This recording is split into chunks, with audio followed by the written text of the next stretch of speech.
তো guys welcome back to my YouTube channel.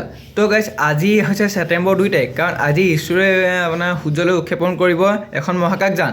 আপোনাৰ মহাকাশ যানখনৰ নাম হৈছে PSLV XL C57। এই ৰকেটখনে আপোনাৰ আদিত্য L1খন সূৰ্যলৈ লৈ যাব, আৰু এই আদিত্য L1খন আপোনাৰ তাত সূৰ্যপথ কিহৰ ওপৰত অধ্যয়ন কৰিব। গতিকে ভিডিঅ'টো আজি আপোনালোকক ক'বলৈ চেষ্টা কৰিছোঁ। গতিকে হয় ভিডিঅ'টো আৰম্ভ কৰোঁ। তো বন্ধুসকল, আপোনাৰ আদিত্য L1ত আছে 7বিধ পৰীক্ষণ সঁজুলি। আপোনাৰ এই আদিত্য L1এ সূৰ্যক প্ৰদক্ষিণ নকৰে, কাৰণ L1ৰ পইণ্টলৈ যাবৰ বাবে সময় লাগিব আপোনাৰ 4 মাহ। চাব কিমান। প্ৰথমে আপোনাৰ পৃথিৱীৰ কক্ষপথত কৰিব প্ৰদক্ষিণ, তাৰপিছতে আপোনাৰ এই আদিত্য L1খনে আগবাঢ়িব সূৰ্য দিশে।